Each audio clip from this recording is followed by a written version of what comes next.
Hey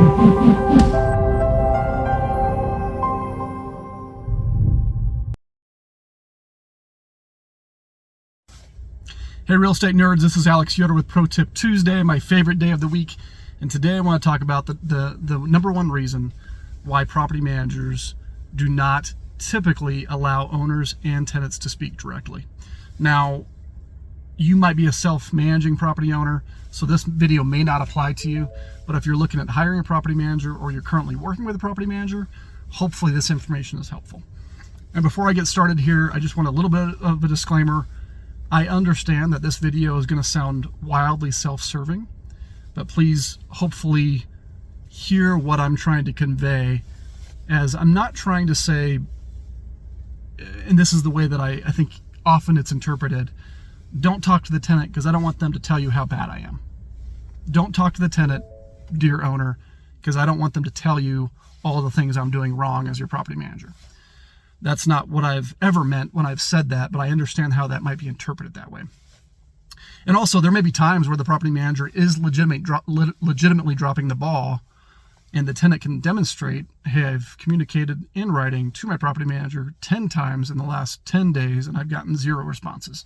Obviously, there are cases where the property manager is legitimately dropping the ball. However, in the majority of these cases, probably 90% plus, in my career, the complaint that was being conveyed to the property owner, because somehow the owner and the tenant connected, had no basis, no grounding, and was not legitimate.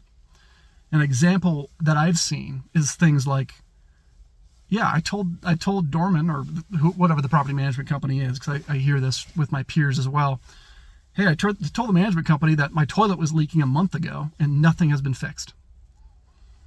And then I go back and look at the work order history, because we have ways that tenants put in work orders, most of us professional management companies, and there is no history of the tenant requesting anything, and we know nothing about a toilet.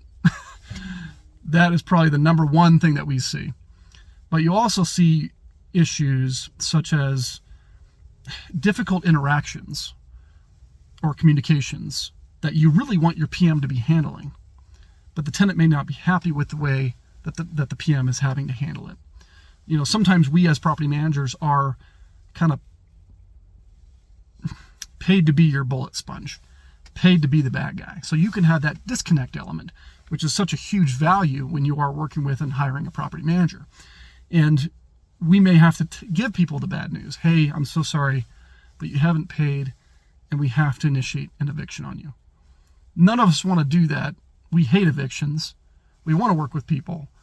But if the writing is on the wall and it's going to impact our owner, we have to make business decisions on the behalf of our clients as a fiduciary.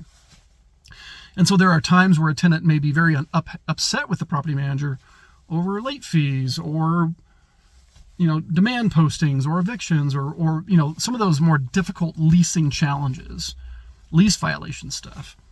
And they want to play you against us because it serves their interests. Now, I think it's fair to say that the majority of the time when the playing against occurs, it's probably not intentional.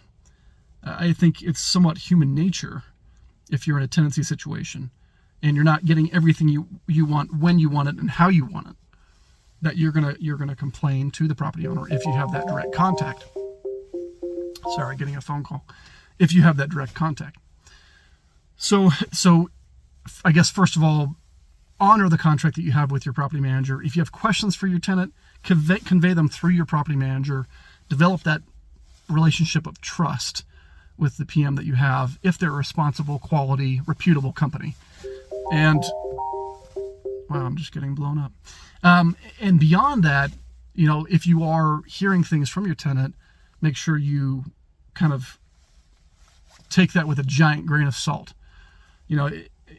If somehow, I don't know, maybe there's we've had a lot of hailstorms, and so we had some owners involved with the tenant because they're working with the roofer to get the insurance claim filed, so on and so forth. And so somehow they got connected. And maybe the owner would reach out and say, hey, I'm hearing this from the tenant, what's going on? We tell them what's going on, and then we're good to go.